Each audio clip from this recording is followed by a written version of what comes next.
Hampir setiap orang pernah melakukan perjalanan jauh, entah itu keluar kota, keluar daerah, atau keluar negeri. Tujuan perjalanan pun bermacam-macam. Ada untuk ibadah seperti umroh dan haji, menjenguk saudara atau teman yang sakit, hingga melayat karena kematian. Bisa juga untuk tujuan duniawi seperti bisnis, urusan pekerjaan, atau sekedar refreshing dan jalan-jalan. Perjalanan jauh biasanya menimbulkan ketidaknyamanan karena meninggalkan keluarga, kampung halaman, dan tempat tinggal. Perjalanan jauh juga membuat seseorang memiliki banyak keterbatasan. Apalagi jika harus berjam-jam berada di kendaraan, tentu membuat ruang gerak untuk berbagai aktivitas, termasuk ibadah, juga menjadi sangat terbatas.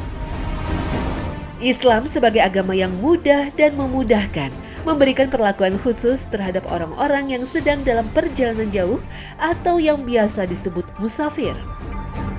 Ibadah yang dilakukan dalam perjalanan akan mengalami modifikasi sedemikian rupa, sehingga menjadi lebih ringan daripada seharusnya. Beberapa keringanan yang diperoleh seorang musafir, yaitu keringanan dalam bersuci, keringanan dalam sholat, keringanan dalam puasa.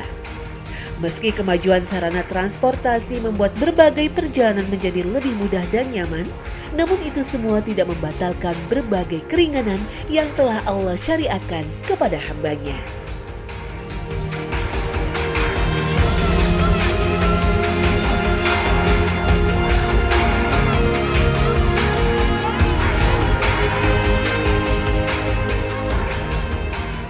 Assalamualaikum warahmatullahi wabarakatuh. Selamat pagi pemirsa Trans 7, Hasanah Ensiklopedi Islam Dunia. Pagi ini kembali hadir ke hadapan Anda untuk berbagi pengetahuan dan saling menasehati dalam kebajikan. Keringanan melaksanakan ibadah dalam perjalanan berkaitan dengan definisi dari perjalanan jauh itu sendiri. Seorang baru berhak atas keringanan jika ia layak disebut musafir. Musafir merupakan bahasa Arab yang digunakan untuk mengatakan orang yang sedang dalam perjalanan jauh. Dalam syariat terminologi, musafir kemudian berkaitan dengan berbagai hukum. Nabi SAW sendiri tidak secara langsung menyebutkan definisi musafir yang dimaksud dalam syariat. Tapi yang menentukan jauh dan dekatnya sebuah perjalanan tentu saja jarak ke tempat tujuan. Seberapa jauh perjalanan sehingga seseorang disebut musafir dan layak mendapat keringanan? Para ulama kemudian membuat analisa dari praktek Rasulullah dan para sahabatnya. Salah satu pendapat yang masyhur dan dianut oleh mayoritas ulama dari berbagai mazhab, yaitu jarak seseorang diperbolehkan meringkas sholat adalah 4 burut atau sekitar 89 km. Ketika masa dahulu, jarak seperti ini rata-rata ditempuh dalam 2 hari perjalanan. Sedangkan masa sekarang dengan kecanggihan moda transportasi hanya 1 atau 2 jam perjalanan, bahkan bisa lebih cepat lagi. Meski begitu, keringanan dalam ibadah tetap berlaku karena yang menjadi batasan adalah jarak, bukan waktu tempuh. Keringanan pertama yang diperoleh seorang musafir adalah sholat qashar atau meringkas sholat. Keterangan ini disimpulkan dari praktek yang dilakukan oleh sahabat Nabi Ibnu Abbas dan Ibnu Umar, di mana beliau berdua tidak meringkas sholat dalam jarak kurang dari 4 burut. Hal ini diperkuat karena tidak ada keterangan dari sahabat lain yang berbeda dengan apa yang dilakukan oleh 2 orang sahabat Nabi tadi. Hal ini tampaknya tidak jauh beda dengan perjalanan jauh dalam kebiasaan sehari-hari. Jarak seperti ini biasanya sudah merupakan jarak antar kota yang mana orang biasanya akan mempersiapkan diri secara khusus untuk perjalanan sejauh itu. Jadi jika seorang musafir bertujuan mengunjungi sebuah kota yang berjarak 89 km atau lebih, maka ia diperbolehkan mengqashar atau meringkas sholat. Sholat yang boleh diringkas adalah sholat zuhur, asar, dan isya yang terdiri dari 4 rakaat menjadi 2 rakaat.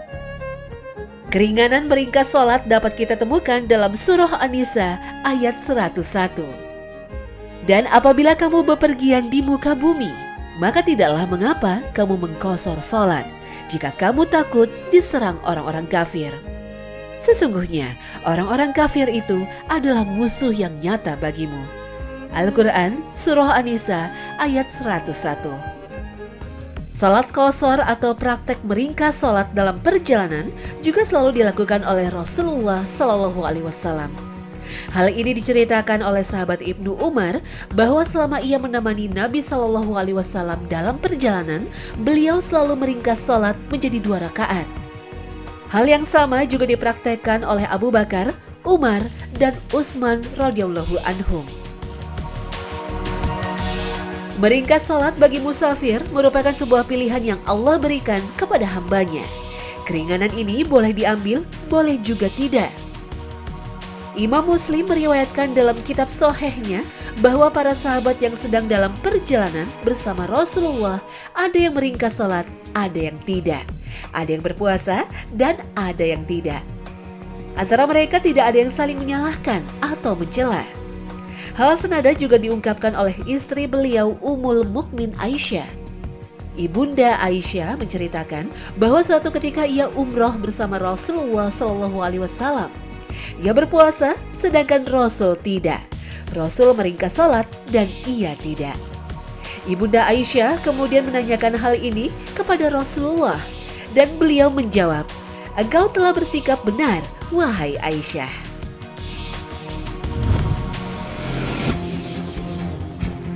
Pertanyaan selanjutnya, jika seseorang melakukan perjalanan menuju kota atau daerah dengan jarak 4 burut atau 89 km, maka mulai kapan ia diperbolehkan meringkas salatnya?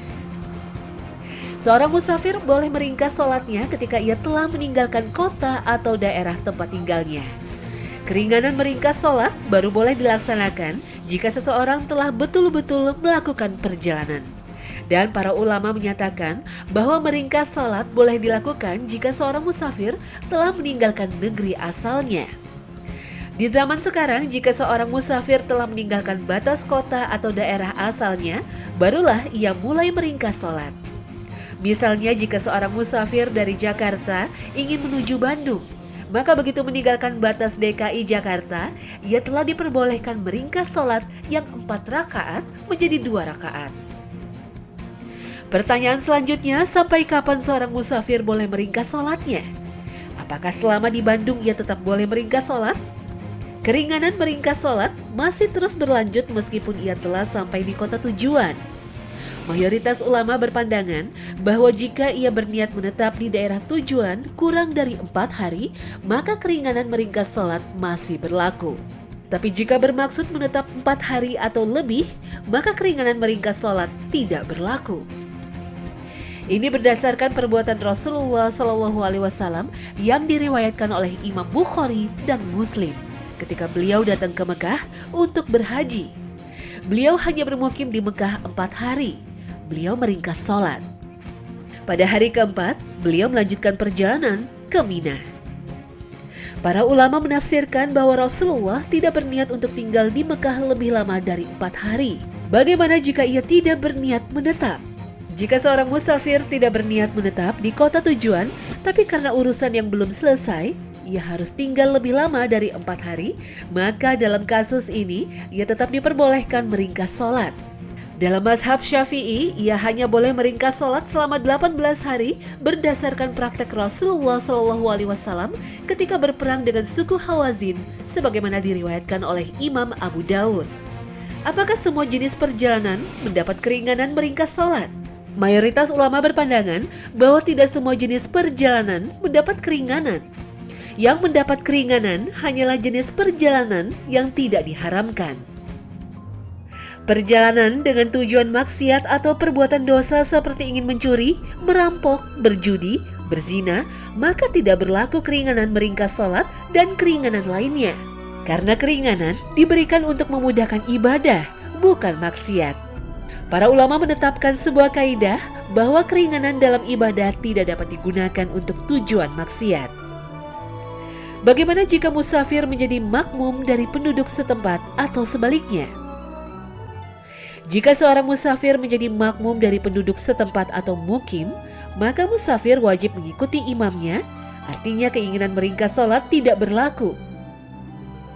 Ia salat seperti biasa 4 rakaat, meskipun ia terlambat dan hanya mendapat 1 rakaat atau kurang. Imam untuk diikuti, sebagaimana sabda Rasulullah Shallallahu Alaihi Wasallam. Sesungguhnya imam itu untuk diikuti, jangan kalian menyelisihinya.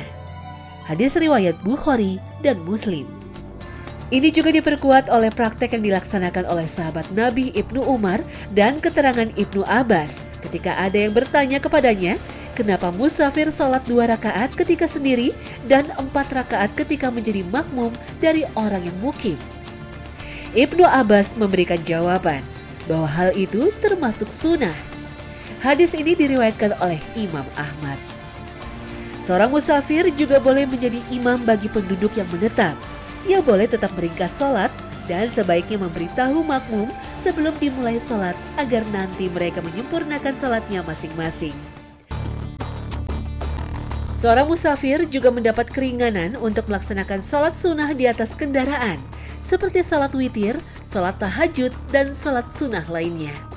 Sedangkan untuk sholat rawatib, bagi mereka yang sudah biasa melaksanakannya, maka ketika di perjalanan mendapat keringanan untuk tidak melaksanakannya, tapi tetap mendapat pahalanya. Sholat sunnah di atas kendaraan beberapa kali dilakukan oleh Nabi SAW, seperti yang diceritakan oleh sahabat Jabir bin Abdullah. Ia berkata, Rasulullah SAW sholat sunnah di atas kendaraannya kemana kendaraan itu mengarah. Jika ingin sholat wajib, beliau pun turun dan menghadap kiblat. Hadis riwayat Bukhari. Bagaimana dengan sholat wajib? Apakah boleh dilakukan di atas kendaraan? Dalam hadis tadi telah diberitakan bahwa Rasulullah ketika akan sholat wajib turun dari kendaraannya. Beliau kemudian menghadap kiblat dan sholat dengan gerakan sempurna, ruku dan sujudnya. Maka berdasarkan hadis ini, para ulama sepakat bahwa tidak diperkenankan sholat wajib di atas kendaraan, kecuali dalam keadaan yang betul-betul darurat. Apa batasan kedaruratan itu? Jika waktu sholat telah masuk, sementara seorang musafir masih di jalan dengan kendaraannya, dalam hal ini ada beberapa langkah yang diambil.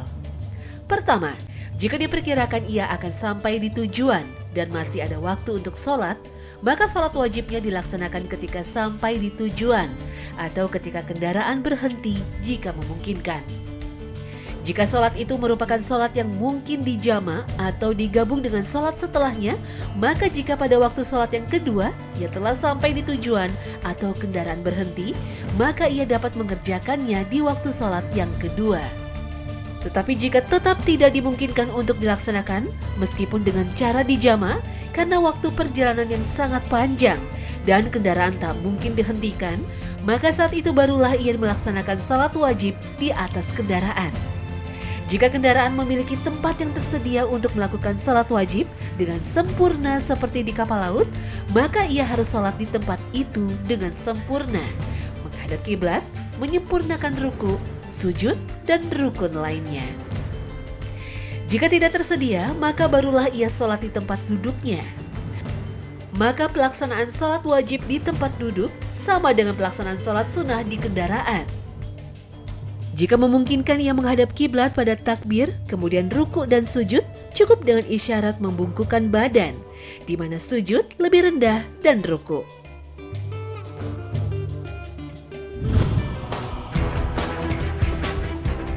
Selain mendapat keringanan berupa meringkas sholat, seorang musafir juga memperoleh keringanan lain dalam sholat, yaitu menjamak sholat atau menggabungkan pelaksanaan 2 sholat dalam satu waktu. Sholat yang bisa digabungkan yaitu zuhur dengan asar, maghrib dengan isya. Bisa dikerjakan di awal waktu, seperti zuhur dan asar dikerjakan di waktu zuhur atau di akhir waktu. Zuhur dan asar dikerjakan di waktu asar. Dalam perjalanan, pelaksanaan jama biasanya digabung dengan qosor. Alhasil, seorang musafir bisa melaksanakan sholat zuhur dan asar menjadi 4 rakaat yang dipisahkan oleh salam. Zuhur 2 rakaat, kemudian salam, dan dilanjutkan sholat asar 2 rakaat, ditutup salam. Adapun bila ingin melaksanakan jumlah rakaat secara penuh, zuhur 4 rakaat dan asar 4 rakaat, maka hal itu dibolehkan. Praktek menggabungkan sholat ini beberapa kali dilakukan Rasulullah ketika beliau dalam perjalanan.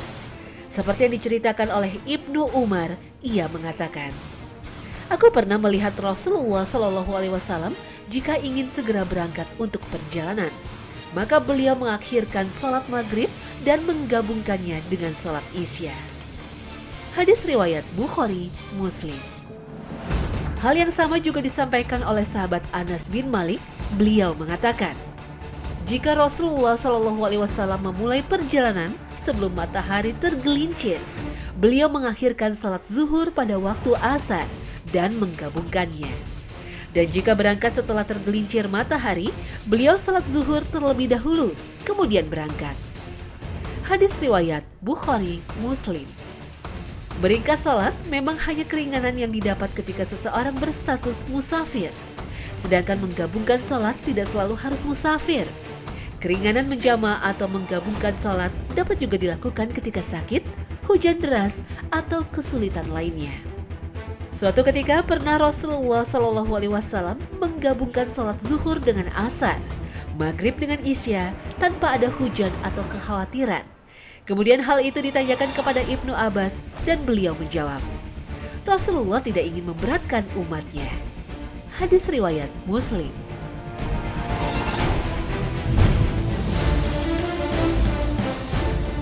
Seorang musafir juga mendapat keringanan mengusap punggung khuf dengan tangan yang sebelumnya telah dibasahi air. Khuf merupakan sejenis sepatu bot yang menutupi mata kaki. Khuf atau sepatu biasa dipakai jika dalam perjalanan atau cuaca dingin yang ekstrim, ataupun dipakai dalam tugas seperti tentara dan sebagainya. Mengusap khuf merupakan pengganti mencuci kaki ketika wudhu. Jadi, seorang musafir tidak perlu melepas khufnya ketika berwudhu, tapi cukup mengusap sepatu yang dikenakan dengan syarat sepatu tersebut dikenakan dalam keadaan suci setelah berwudhu. Dan sepatu itu menutupi sampai mata kaki. Keringanan mengusap sepatu bagi musafir berlaku sampai 3 hari. Selama masa 3 hari itu, tentu saja sepatu itu tidak dibuka. Jika dibuka, maka wudhunya menjadi batal. Setelah lewat 3 hari, maka sepatu dilepas lalu berwudhu lagi dengan mencuci kaki. Setelah itu dapat dibasuh kembali saat wudhu. Ali bin Abi Thalib radhiyallahu anhu berkata, Rasulullah Shallallahu Alaihi Wasallam memberi keringanan mengusap sepatu selama 3 hari 3 malam bagi musafir dan sehari semalam bagi orang mukim. Hadis riwayat Muslim.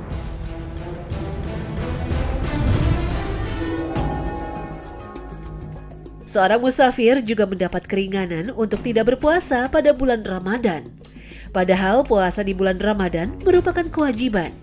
Jika seorang musafir memilih untuk tidak berpuasa, maka ada kewajiban untuk menggantinya di hari yang lain. Hal ini Allah Ta'ala nyatakan dalam firman-Nya. وَمَنْ كَانَ مَرِيضًا أَوْ عَلَى سَفَرٍ فَعِدَّةٌ مِّنْ أَيَّامٍ أُخَرَ. Di samping keterangan dari ayat tadi, tidak berpuasa di siang hari bulan Ramadan juga pernah dilakukan oleh Nabi Shallallahu Alaihi Wasallam ketika beliau dalam perjalanan jauh. Hal ini diceritakan oleh Ibnu Abbas. Ia berkata bahwa Rasulullah Shallallahu Alaihi Wasallam pergi menuju Mekah dalam bulan Ramadan dan beliau berpuasa. Ketika sampai di daerah Qadid, beliau membatalkannya. Kemudian orang-orang melakukan hal yang sama. Hadis riwayat Bukhari. Dalam hadis lain yang diriwayatkan oleh Imam Bukhari, Ibnu Abbas menceritakan bahwa Rasulullah Shallallahu Alaihi Wasallam pada saat berjalan jauh, kadang beliau berpuasa dan kadang tidak. Jadi untuk para musafir, memang ada kemudahan untuk tidak berpuasa. Para ulama juga sepakat tentang kebolehan tidak berpuasa bagi mereka yang sedang dalam perjalanan. Kenyamanan moda transportasi di era modern sekarang ini tidak menggugurkan keringanan yang diberikan oleh Allah Ta'ala. Kemudian manakah yang lebih baik ketika sedang musafir, tetap berpuasa atau tidak? Mayoritas ulama berpandangan bahwa puasa lebih baik bagi yang tidak mengalami kelelahan dan kesulitan berarti, terutama dengan kenyamanan alat transportasi saat ini. Apalagi jika dia khawatir akan kesulitan menggantinya di hari lain di saat orang-orang tidak berpuasa. Untuk kasus seperti ini berlaku firman Allah Ta'ala, yaitu dalam beberapa hari yang tertentu, maka barang siapa di antara kamu ada yang sakit atau dalam perjalanan, lalu ia berbuka, maka wajiblah baginya berpuasa sebanyak hari yang ditinggalkan itu pada hari-hari yang lain. Dan bagi orang-orang yang berat menjalankannya, jika mereka tidak berpuasa, maka membayar fidyah dengan memberi makan seorang miskin. Barang siapa yang dengan kerelaan hati mengerjakan kebajikan, maka itulah yang lebih baik baginya. Dan berpuasa lebih baik bagimu jika kamu mengetahui. Al-Quran Surah Al-Baqarah ayat 184. Tetapi bagi yang mengalami kelelahan yang membuat puasa terasa sangat memberatkan, maka dalam situasi ini tidak puasa lebih baik. Bahkan jika kelelahan dan kesulitan itu bisa membahayakan nyawa yang berpuasa, maka puasa bisa menjadi haram. Dalam kasus ini berlaku sabda Rasulullah SAW ketika dalam sebuah perjalanan melihat kerumunan orang menyaksikan ada seseorang yang dipayungi dan tampak sangat kepayahan. Dan beliau mengatakan, "Bukanlah sebuah hal yang baik berpuasa ketika dalam perjalanan." Hadis riwayat Bukhari dan Muslim. Adapun jika perjalanan ini menjadi sebuah profesi seperti supir bus, masinis, pilot, nahkoda kapal, dan profesi sejenis apakah tetap berlaku keringanan untuk mereka? Profesi-profesi tadi membutuhkan konsentrasi tinggi. Dengan berpuasa, dikhawatirkan akan mengganggu fokus dan menurunnya stamina yang dapat berakibat fatal dan menyebabkan terjadinya kecelakaan. Dalam profesi seperti ini, para ulama membaginya dalam dua kategori. Pertama, musafir tetap, dan kedua, musafir tidak tetap. Musafir tetap yaitu seseorang yang melakukan perjalanan secara terus-menerus. Sedangkan musafir tidak tetap adalah seseorang yang melakukan perjalanan, akan tetapi ada jeda istirahat yang cukup banyak. Profesi-profesi tadi jika termasuk dalam musafir tetap maka boleh meninggalkan puasa Ramadan. Dan ia dapat menggantinya dengan membayar fidyah. Sedangkan jika bukan musafir, tetap maka ia wajib menggantinya di hari lain ketika tidak sedang bertugas.